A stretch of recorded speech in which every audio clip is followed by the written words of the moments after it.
Very good morning to you.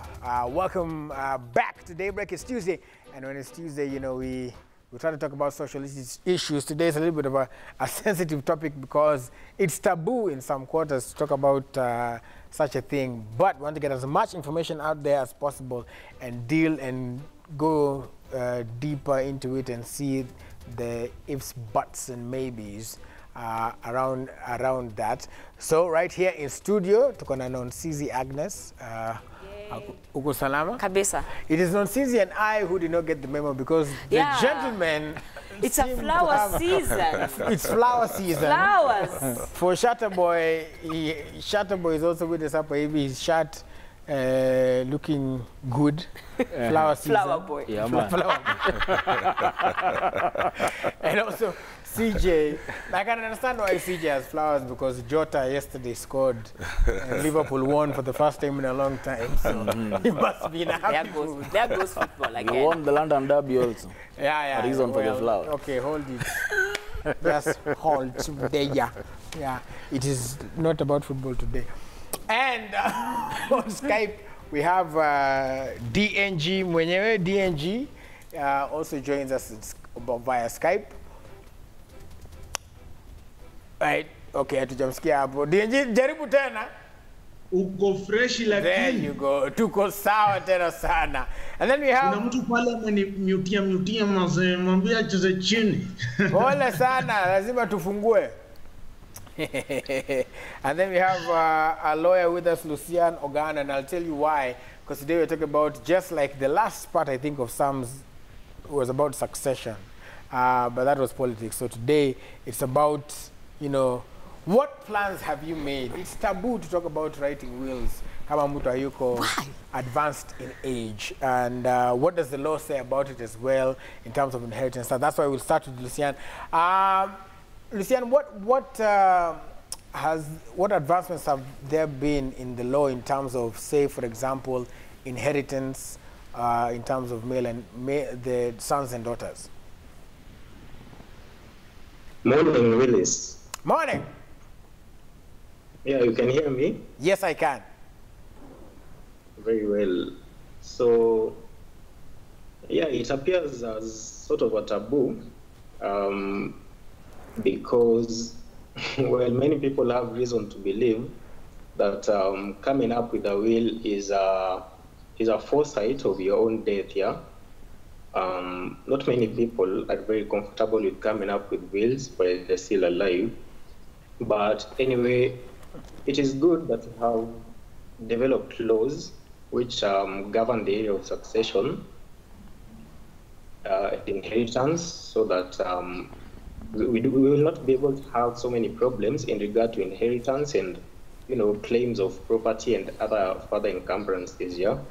So the Kenyan legal system adopted the Law of Succession Act, as well as the Matrimonial Property Act, which govern largely issues dealing with succession, yeah? So every issue dealing with succession in modern day will be dealt with this, mostly it will be these two legal regimes, so that the Law of Succession Act governs matters inheritance, governs matters of wills and other several matters, whereas the Matrimonial Property Act and partly of the Matrimonial Property Act will govern matters of matrimonial property and such matters where there is need to refer to Matrimonial Property Act.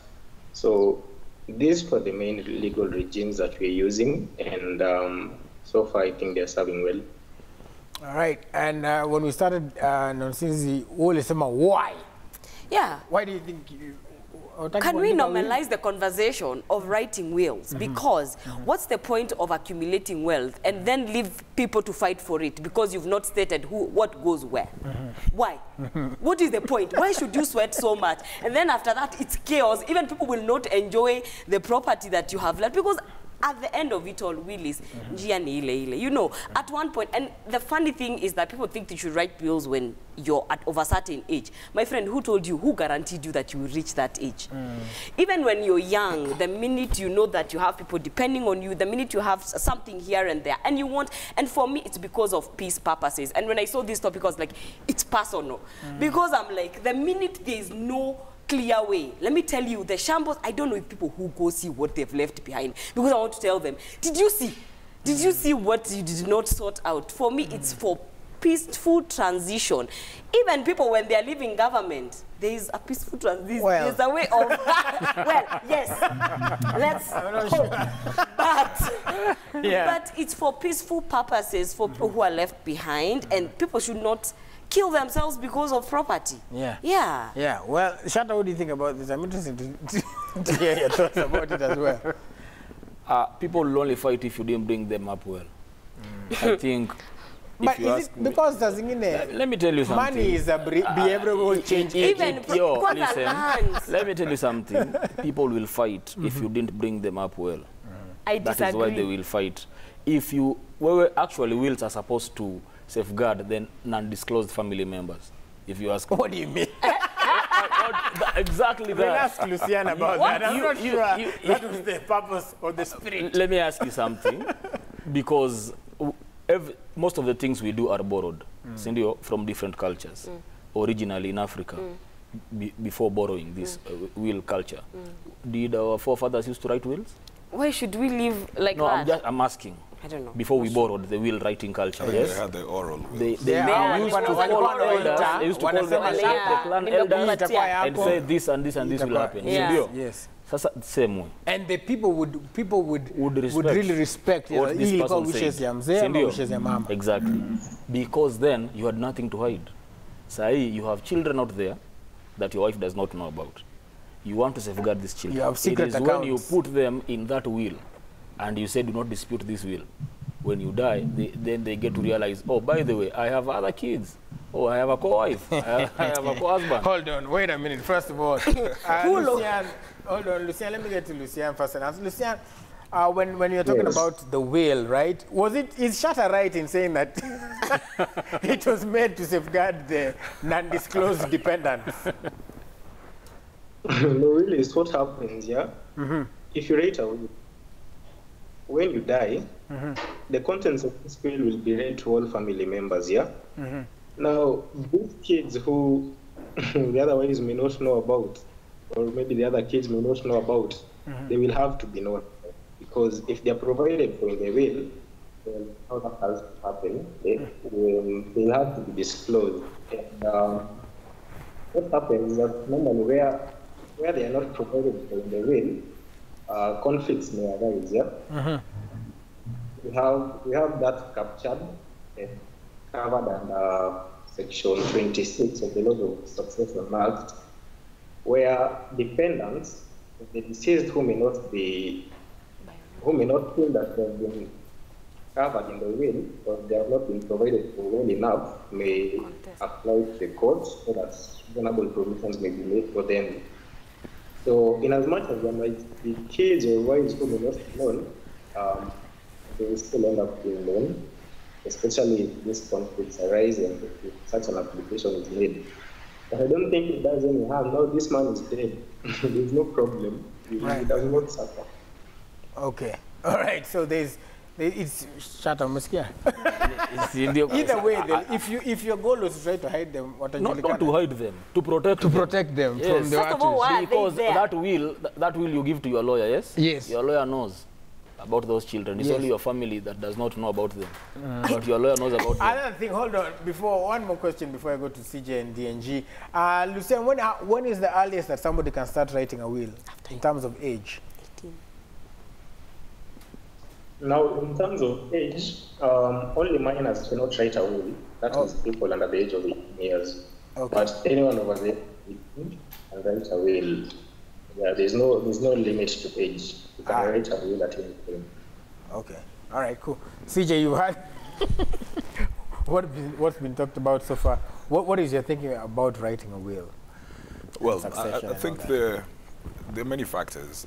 Sometimes there's the element of taboo, but I also think that... Taboo being discussing death before? Yes, okay. Which has been discussed already. Okay. But I think sometimes people also want to be sure about what they are doing. Because if you're writing a will, at the point that you're writing a will, there is what you assume to be whom the people you are bequeathing your wealth to are going to become. So maybe you've got this son or this daughter, they're 25, they look very responsible at that particular point. But then things can change within like 10 years or something. So some people take time, not because it is taboo, but they want to be sure.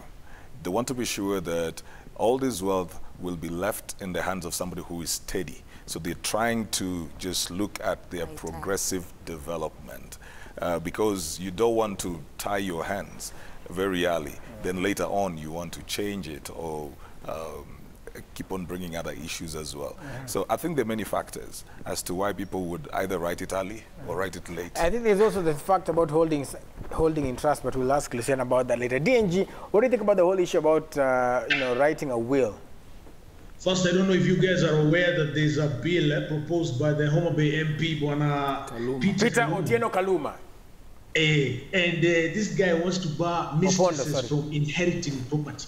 Phenomenal stuff. Because what has been happening, Willis, is that you may have a will, man. You may have declared sasa andu mabibi wangu, andu watoto wangu, but upon your demise, women from all over the continent, depending on how far and wide you stretch, come.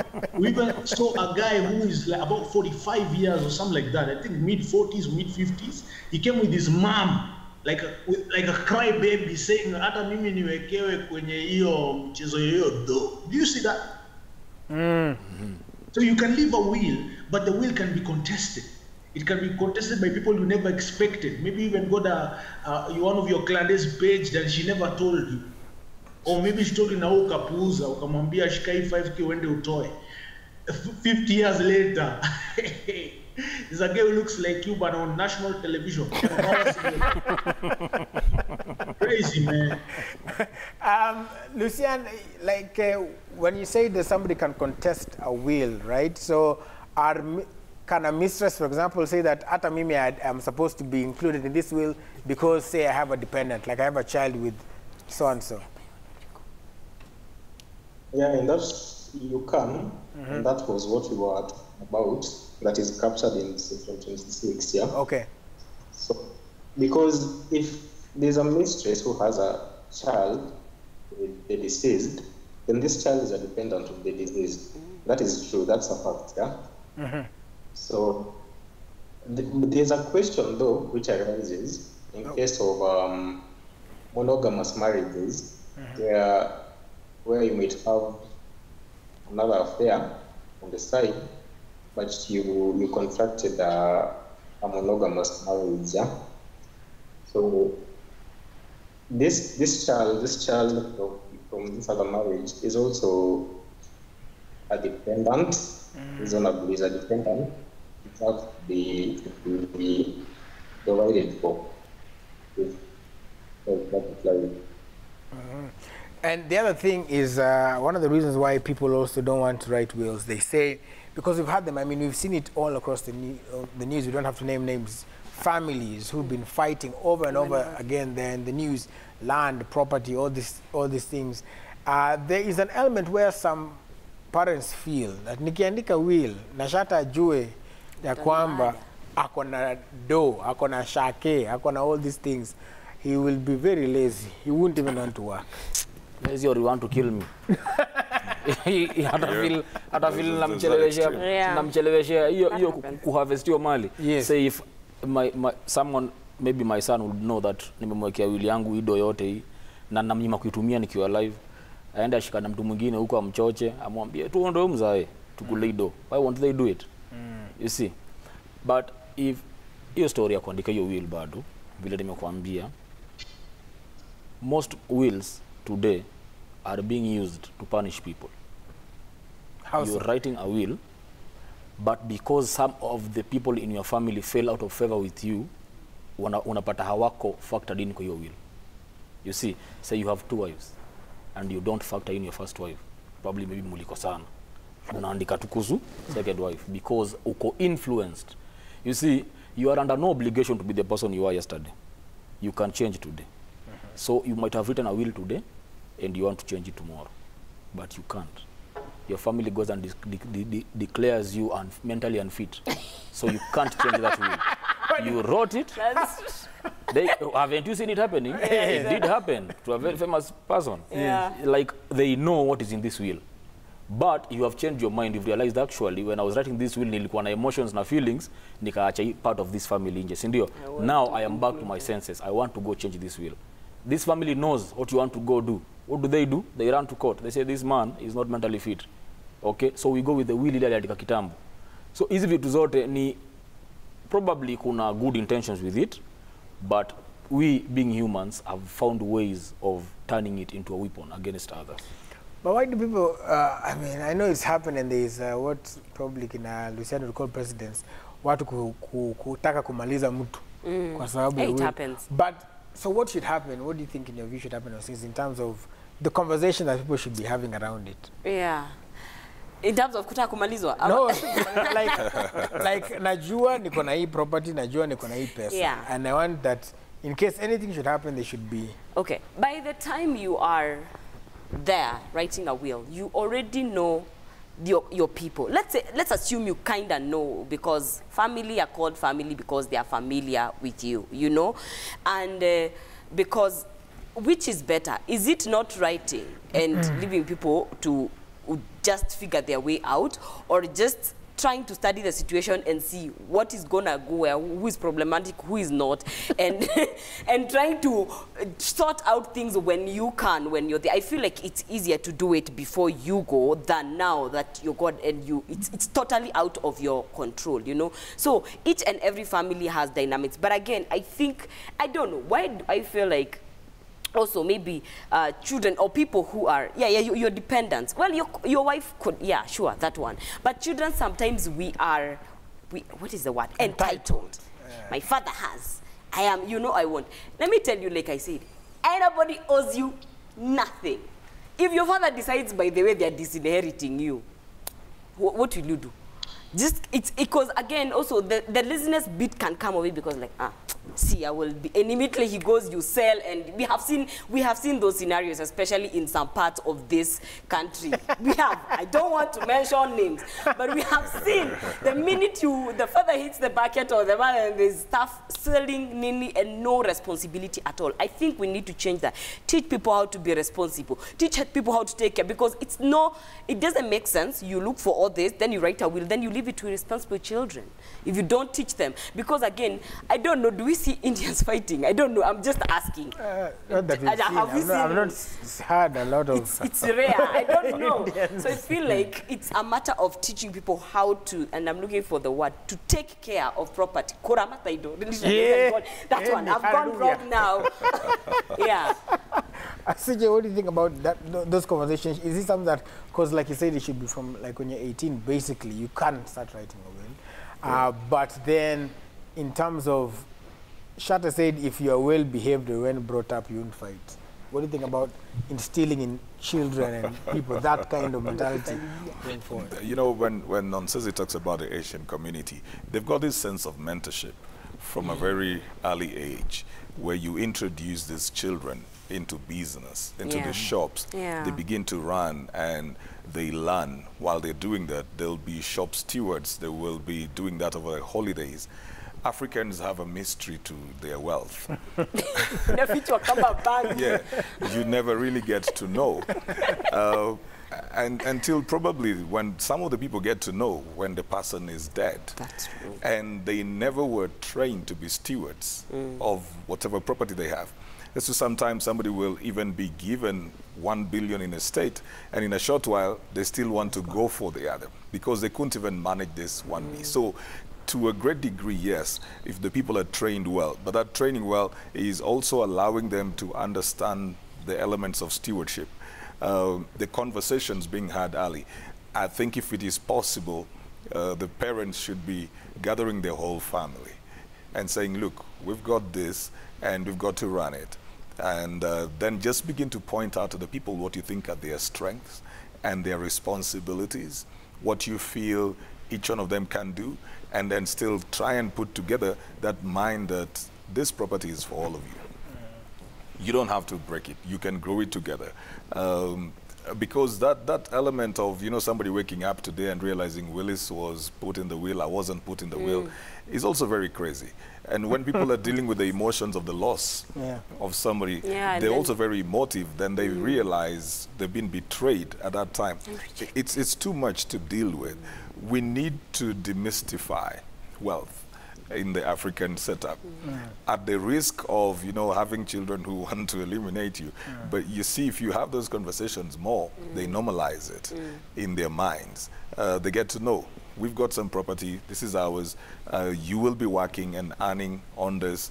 At some point, we will decide who gets what. It may reduce. Some cases it doesn't, but it may.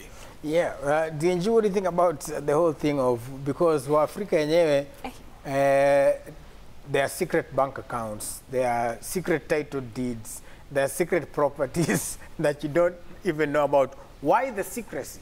Secret children. I think Africans have a problem, man. Somebody has mentioned, I think Monsignor has mentioned about Indians. And this is not just to profile anybody, but that community is awesome at training their little kids from a very young age about business, about wealth, and about management of the estate. If you walk into the prominent Indian businesses, I don't want to mention them on TV, but you know, you'll find their sons are the ones who are handling the materials, third generation. You know, handling the accounts, the books. They know the operations. Even in the big empires, like for me, I'm in corporate business. Some of the people I talk to, the MDs today and the senior level managers, are the children of the founders. Those are the ones who make decisions. Like I walk into a big operation and this Asan who's like 28 is the MD. You know, the Indians have this kind of thing. In Africa, all we tell our children is, you end of some. And that's it, man. So the dad, you have children who do not even know what their parents do. You know, nowadays kids have things called career day. So the teacher asks you, what does your dad do? What does your mom do? He's a Nairobi businessman. How I do, yani. You know, I remember when I was younger, some friends would tell me, my dad is a businessman. Businessman. What business? You don't know, man. Labda ni mwizi. Wash. You see, this is a kind of affair. You can see the big contrast between the two, you know, ethnic groups, between the Asians and the Africans. So that we have to change, and we have to change in this generation. Ile imepita bwana, we cannot do anything about that. But today, we must bring in our kids into the biashara. We must. Whenever, like for me, I have events, and it's a child-friendly event, I make sure my daughter is there. Because I'm doing something for a children's home in Kayole. Atakuwa hapo, nimempea t-shirt yake branded, in uniform, we weke vizuri, you'll wait on Saturday, we're going to do charity. So that by the time she's of age, she already knows how to run an NGO. She knows how to do social impact. I think we have to work proactively so that you don't leave so much property, you hustle, you make money, and immediately you're gone, it's like Nyara. Yeah. Everybody's trying to fight for it. Right. Luciana, I also wanted to ask, because CJ had mentioned something here in terms of sometimes they do not feel like maybe the child is responsible enough. So are there cases where the part of the estate is held in trust, say by a lawyer, or I don't know, maybe, I know it's also sometimes for until somebody becomes 18 years, but are there any other ways that if you're not sure Shatta is a good son, you tell the Lord, okay, ngoja kwanza, you manage part of this, and then the rest. Is there a way that you can work around it by law? Okay, you know, matters of wills will be, you know, a will is a document that is intended to express the intentions of the deceased, in regard to the distribution of his property. So, if I don't think Shatta is a good son, then it should not be provided for him. There's also something about wills, where you don't owe an apology or an explanation to anyone regarding how you have chosen to develop your wealth. Yeah. So mostly people who hold property in trust will, most commonly, they will be people who have minor children, and so I'm not limiting only to minor children, but mostly that's what happened. Right. And the concept of trust is to protect this property in regard to the beneficiary, and because a minor cannot benefit, yeah. Right. A minor will have to benefit once he acquires the age of maturity. So that's mostly what happens when you hold property in trust. You're holding it to protect someone and to protect the property, so that you don't have to go into the injustice. Yeah, injustice is where you die without having made a will, and so the rule of injustice applies. Mostly people will not prefer this because, for example, the court might have to provide an administrator to devolve this bill. And if this administrator is someone who does not have maybe what is seized interest in mind, or at heart. So mostly people will want to have a will so that they can get all these things to get their own personal representative to build the will. And the concept of holding in trust is basically to protect property and the beneficiary. But there are no issues regarding this property. All right, because I see that some places in America unasikia mtu sijui amekufa kawachia paka yake. Wow. You know, I wanted to just probably key in this with him as well. Yes.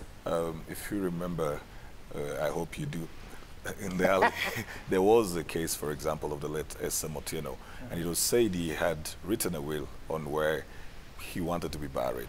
And then there was what the family brought up as their culture. And they say our culture does not allow something like that. So again, I'm just trying to see what happens when the will that you have written contrasts the cultural beliefs. So here are these family members who are saying, look, we don't do that in our community. And then they say cremate. But we respect the dead.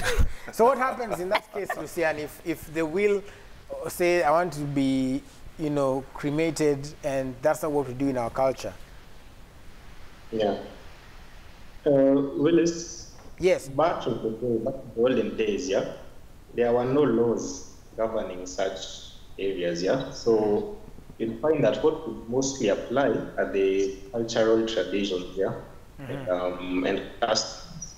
So the purpose of these laws, yeah, there were so many issues which appeared to be difficult to solve because there was no definite way of solving them legally. So part of the purpose of these laws that were introduced is to amalgamate all these customs so that they can be captured in one, and there's a definite way of going about the issues here.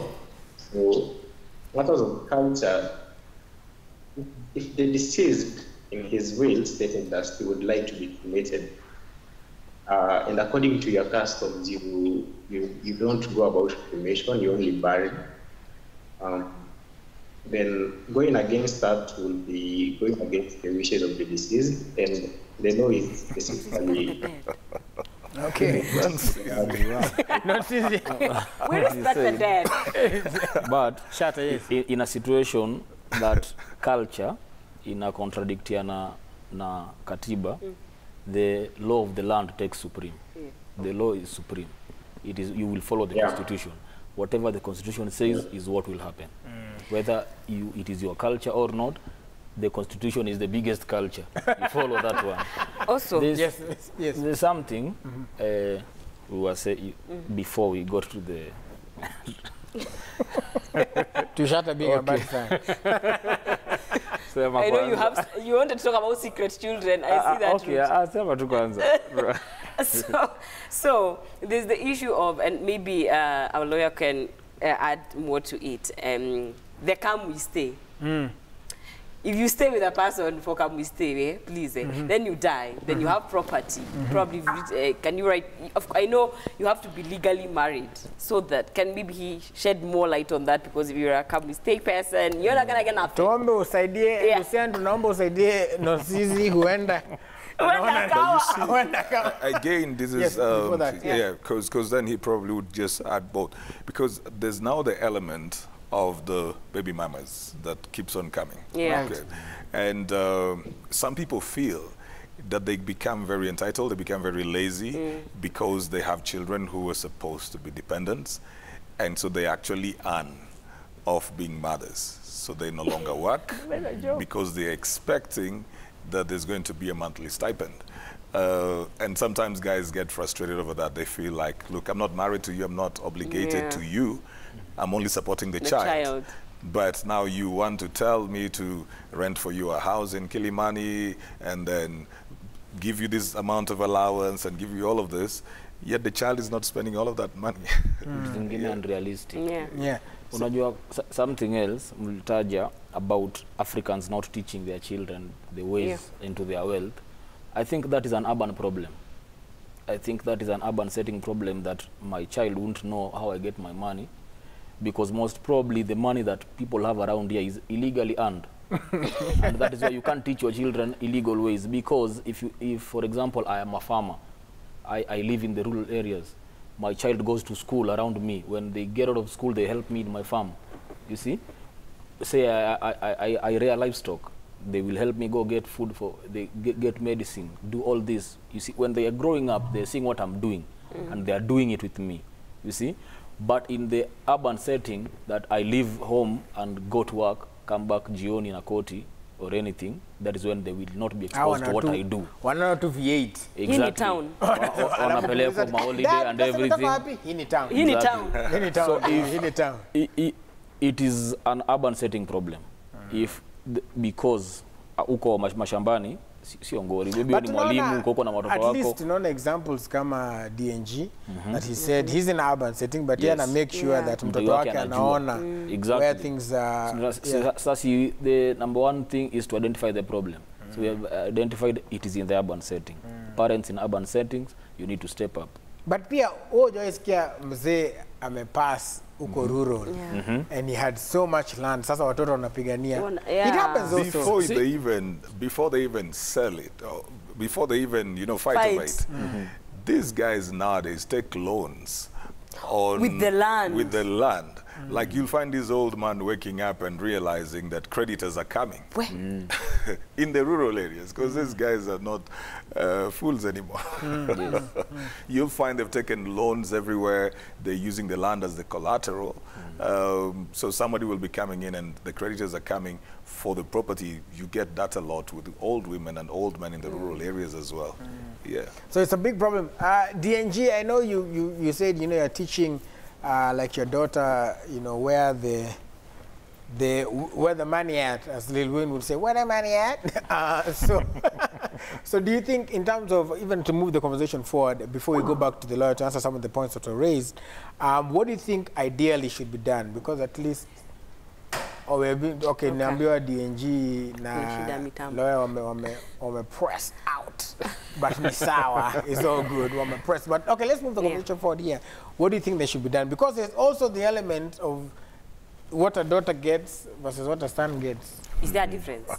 Well, by law, there should be no difference. There should be no difference. There has been a difference. There has been a difference, but according to the law, there should be a difference, because all of them are children. If you ask me, the biggest problem we do is you should just share your wealth to your children. Equally. You see? Yes, to your children, not your sons or your daughters. All of them are your children. Just share your wealth to your children. That is a big problem. Me, I don't know who watches this show, because there are people who need to watch it. Hey, the minute a woman is told, you don't have sons, you only have daughters, as much as you're talking about it theoretically, practically, qua ground, those elder people who are still left, they still feel like a daughter should not. Because in the conversation of she's getting married, because she will inherit at the husbands, or and then now, and even the sons, some of the sons, your brothers are the ones who fight you. We have seen scenarios. I know people who are going through that, where their mothers, they've been even literally kicked out of the land. Maybe even they got married, or you have a child but you didn't get married, so you're a single mother and you're at your home and you've seen. So we need to normalize the fact that, and ladies, to be honest, sometimes they're better takers or caretakers, okay, not caretakers like the ones of the land, but we take better care of property than the men. So it's a conversation. And is this proven? I'm saying maybe sometimes. To an extent, sometimes. No, squeezy mini merudi gumbaro, so you have to have facts. No blanket statements. Sometimes. Okay, so we are told that DNG and the law is back. DNG, what I was asking, we are trying to talk about how we can move the conversation forward before we go and finish up in terms of the questions that the panelists had and some I've seen also online. Moving the conversation forward, what should happen? You have daughters as well, and we are talking about spreading the wealth equally and teaching them about that equality from a young age. What should be done to move this conversation forward in terms of writing a will and, as the government officers say, declaring your wealth? So before I just talk about that, I think we left it at that point where we're asking whether can we stay relationships empower the partner to inherit. I do believe that it was said that if you live with somebody for more than 6 months, that is your wife, and the lawyer can perhaps in a better position to tell us if that is fact. I have no problem with that kind of arrangement. I think it's even better than spending 5 million shillings on a wedding and then it collapses after 2 months. Yeah, that's just my opinion. And you also find that those relationships where umeishi na mtu for long, they are more successful. Mezoeana, Melewana, and this, if you're able now to rope in this person with your day-to-day activities, they understand what the property is all about, how to manage it, how it works, where it came from, and how it's run, that this person can be able to now, take it over upon your demise. And from a way forward perspective, I think it is to empower those in your life, be it your spouse, be it your children, regarding what this wealth is. How do you make your money? What is your hustle? How does it work? Because sometimes you can have a big company, but if people do not understand the intricacies of operations, where you source for your products or services, etc., then they may not be in a position to run it, even if you leave it to them. So the idea is that you need to train the people in your life, that's your family, and I mean your immediate family, your spouse and children. And you need to be open with them, you need to be honest, and you also need to instill a value system. So the value system has to do with things like financial discipline, management, hard work, ethics, integrity. Because for me, I'm always so disappointed whenever I hear that somebody passed on, and immediately after they pass on, it's a fight, And apart from that, people are always in a hurry to split. That's why we don't have empire. If you look at the United States, if you look at some of these big companies like in Japan, in the Asia Pacific, these big brands that we are using, Toyota, I just don't want to mention them on TV, but we all know them. Those are generational organizations. Somebody started a bank in 1895, and today it's the biggest bank in the continent of America. So think about that. Huku unafungua kaduka, ukikufa stock yote imechukuliwa, Jokia ameenda na hii hiyo ni ufala sana. And for me it pains me. Because some of our folks or the people who came before us have really worked hard. Wamejitolea mazee. They've built a empire, a food processing company, a hotel business, a supermarket chain. Why should you now come in with your kiburi and split that? Because you haukuwalea vizuri. Haukuwalea vizuri. Sasa zingine tu ni wanaonana na pesa hivi wanasema guy ndio hizi yote ni yangu. Why? Money shock. Yeah, the shock itself sometimes.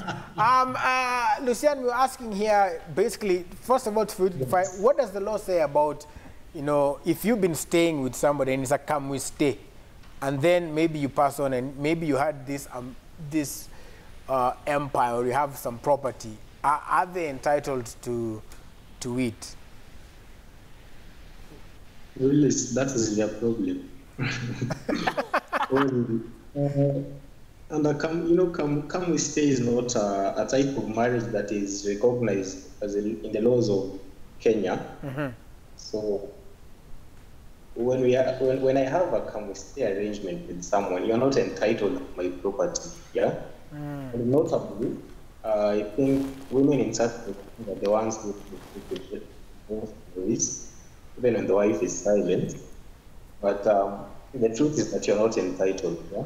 There is a provision that says once you're entitled, where you have contributed to building or enhancing the will exist left. But this is me in my view that I recognize the law. Or come and stay, you're not entitled to pay. So unaenda kuhangaika. All right. Well, we have some. You're not provided for. Yes. But the concept of a will is very important because one of its advantages is that you can provide for anyone. Yeah. Unlike where you die without having made a will and rules of intestacy applies. The effect is rules of intestacy will only apply to blood relatives. Yeah, only blood relatives can benefit from the wealth of the deceased. But for will, the deceased can give a provision where he will amass wealth he will devolve wealth to that come with the person, and if he does so, then it will have to be followed because those are his intentions and those are his wishes. The law will always focus on satisfying the wishes of the deceased. All right, so we have some feedback as well here, some tweets. So let's take a look at what you are saying as well. Kabisa ile ya kukuja pole pole. All right. Okay, Kelvin Mungai, kama unaweza kuniweka kwa 24 ndo nione. But Kelvin Mungai says, what is the point of accumulating wealth if you are not going to say what goes where and to who? Very good point. Hope my old man is listening. Only Kelvin. Kelvin ndo amesema si mimi. Teacher Kelvin, mimi siwezi sema hiyo. Evans Arwira, in my family, I'm last born in polygamy, but my late father left for us a will and we were 3 houses. Good fathers should include all children. All right. Kimani Keep, some of our parents really worked hard for the wealth, and in case of some irresponsible character among the children, they choose not to disclose and unfortunately end up dying without writing a will. Sai watoi ndio wanaua wazazi na stress. Okay, and then Barnabas Mweu, it surprises me how many men will have their women as next of kin in their will, but the same women don't have their husbands as next of kin. Ni mzuri, hiyo ni swali muhimu sana, because the women also have wealth, lakini hawachi boy shout. And it is said that a lady's wealth can be distributed everywhere else. See, like for the man, it is nearly automatic that the wife would inherit that. But for the lady, even her family would get a portion. So it's not just the husband. It's not automatic. Hers, even her family can get. So I think the will is a leveling ground. So that kila mtu akuwe sawa. Because as Nonsinzi was saying, if you have that chemistry arrangement, surely, halafu press out. Definitely the people who are around you, especially if your family or relatives do not appreciate that arrangement, they are definitely going to try to edge you out. So you have to be you have to write it down and say it goes to But you need to know this. At a Bible inasemaga, no one knows the time, nor the hour. Sindio? Yeah, the coming of Christ. So when it comes to death, no one knows when they are going to die, man, unless you go to bed or see, and now you're being told, my guy, this is what is happening. Sindio? So, iyo will unaza kuna jembiaga binti at this point. Una get? But you don't know. You wake up today and tomorrow you're not here. sindio, you had a come stay a relationship with your wife, your family don't like her, sindio, wanasemaga huyu alikuwa amekalia ndugu yetu. What do? They start chasing her away. I believe it is the constitution that is letting women down and people. It needs to be defined in the constitution that this is what happens in case you've been living with someone. We've seen in a court case in this country that a woman with children was told she was a visitor in that house. Oh, yeah. You saw the case? Aliambiwa wewe ulikuwa mgeni kwa hiyo nyumba. And yet akona watu ino wewe mse. Unaget, the constitution should not leave that to the discretion of people now to start. I don't know what happened. Translating it today that he wore a shirt, and he's become the defender of the ladies. No, thank you, Shata. This side is Vukajukwa. Today he's speaking a lot of English, and then he's on the ladies' side. The t-shirt is usually the problem. This. I told you before we started. Yes. The constitution should not leave it because it disadvantages the woman in most cases. You get, after the man, pia mwanaume atakuwa disadvantaged in the sense that maybe the wife ndo alikuwa na hiyo mali. Si ndio? Especially kwanza for a man, it is not debatable. Dem alikuwa na dogo kuliko, alikuwa anaishi na yeye, in case hayuko, familia kina dem itakwambia buda cheki. Wewe ulikuwa hapo unasaidiwa ishia. For the boy child, you can argue kidogo niko na watoi wake nini stafukuzwa, but utasumbuliwa. Now to avoid all this, the constitution needs to be clear on it. Just like they are clear with if you kill someone, this is what happens to you. If you steal from me, this happens to you. But the two laws that Lucian mentioned are helping to create that clarity. But also, I feel like the minute you stay with someone for 2, 3, 4 years, please formalize things. If you really want me in your life, and if you really, what do you mean? Formalize Make things formal. Even go to the AG. Because that certificate is what I used to claim. One more question also, in terms of formalizing things, Lucian, in terms of property, customary marriage, where mumeenda tu, I guess, mbuzi to see, is that hiyo inakubalika in terms of the law? Pardon? In terms of formalizing? In terms of analyzing if you can get part of the property, or if, oh, well, you said the will anybody anazandika, but in case there is no will, what happens? And it was customary. Customary marriages are recognized under our laws. So if this person dies without having written a will, rules of intestacy will apply. The blood relatives will benefit. I'm not sure I've answered your question. What about there's somebody who mentioned somewhere there that it was polygamous? So, and what if both are customary like in polygamous? How do we know the blood relatives? The blood relatives are for us to determine the beneficiaries. We look at all these wives and all the children they have together. All of them under polygamous marriage are deemed to benefit. They are bound to benefit because it's a polygamous marriage, unlike a monogamous one where the deceased had other arrangements outside here, come stay and all. A polygamous marriage will have the kids, even the second, third, and I'm not sure someone can have more than 2 wives, but all of them will be bound to benefit. Okay. All right, well, I know there's so many other questions. I'm seeing so many people asking me questions online. Some are now texting me. This one needs a continuation. Yeah, this one needs like a part 2 because there are a lot of things that need to be covered. But so far, in terms of it, I'd like to say thank you. I think our time is up. I would like to end it there. But I know everybody's handled except Lucian. If guys want to get in contact with you, how can they reach you? Am I supposed to give my contacts or what?